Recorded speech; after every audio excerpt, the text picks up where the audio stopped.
Welcome back to Ozarks Live. We are back to talk all things Survivor. This episode was quite bizarre. We've reached that point of merge. Yes, which is super exciting. So for those that don't know, the merge is typically the halfway point, and we don't know for sure yet, but most of the time when you reach the merge, you also make the jury, which means you get to decide who wins ultimately the season.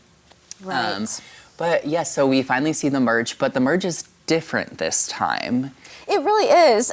They announced it, so everybody got really excited about it, but then there was this total twist. And honestly, this is totally just me raw. Sure. I had a little bit of trouble staying with it last night.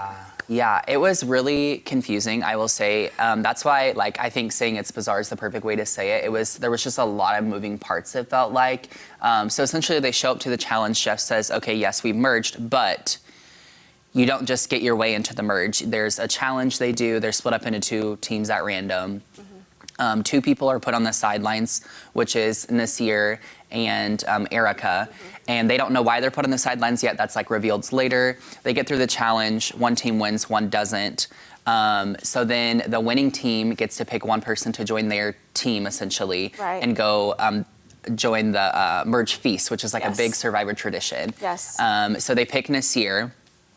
Erica is sent to Exile Island, and if you're a Survivor super fan, you know that Exile Island is typically where 1 to 2 people are sent. There's like very minimal surviving type assets out there. There's no like hut out there for them. There's no fire. They do everything on their own. Sometimes they're out there 1 day, 2 days a week. It just depends. So she was there for 2 nights, Yes. all by herself, with not much to do, to work with. Thankfully, Yeah. she can start a fire. She knows how to do that. Yes. But she looked at it like being the lowest on the totem pole, and that really scared her. She's like, okay, nobody, they didn't choose me, Yes. so I feel like I'm going to get voted off next. Yes. Yeah. And what's crazy is, so back at camp where the merged tribe is now, her old blue tribe members are all like, hey, let's vote Erica out this tribal. So it's really sad because it's like she feels that way, but it's also technically valid because that's really what's happening back at camp. However, the big twist is that Jeff comes to visit her, which he does not normally do for this Exile Island. And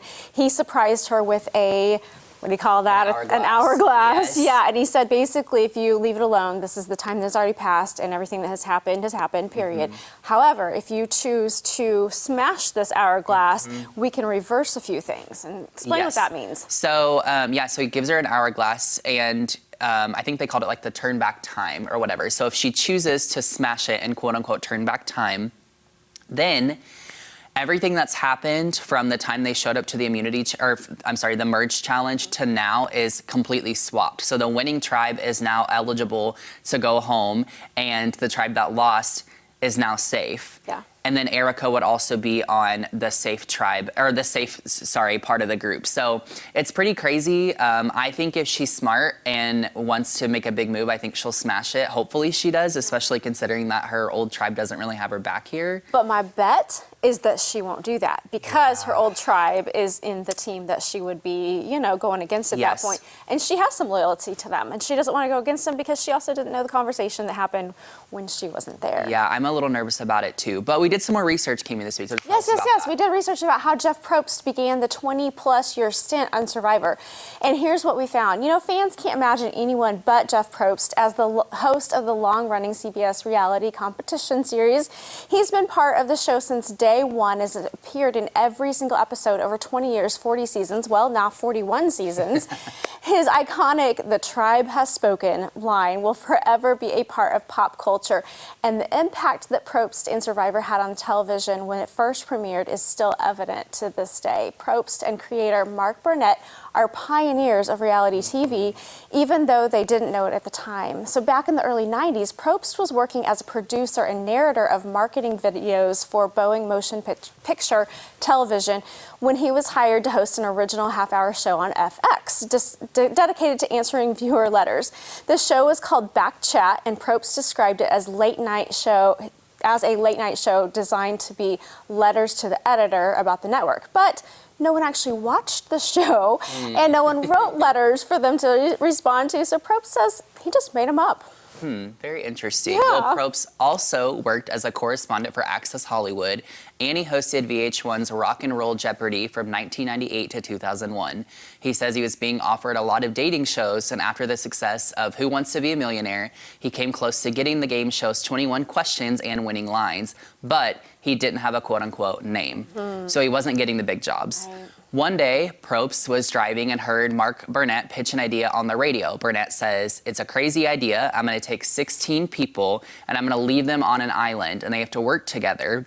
Then every 3 days, they vote somebody out. And at the end, the people come back and they're the jury. One person gets $1 million. It's a brilliant concept." And Probst agreed that it was brilliant and desperately wanted to be a part of it, which you see the success now. He called his agent who got him the audition. But what actually landed him the job was a moment of an interview he did with Sandra Bullock, where he was hosting Access Hollywood that Burnett saw on his demo tape. Probst said he was so nervous that Burnett wouldn't pick him that he decided to show Burnett just how passionate he was about Survivor before it even started.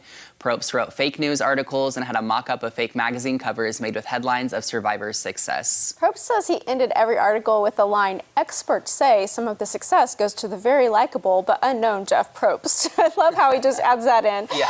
He said, "I sent the stories to Mark Burnett and to Gwen Maynard, who was the exec at CBS overseeing the show. I knew it was risky because it could come across as pushy or arrogant, but I really had nothing to lose." So he then got the call about 3 weeks later, and you know the rest. Yeah, which is so interesting because, you know, I think a lot of times with these shows hosts, we don't know their backstory. You know, they're big because of the show they're hosting.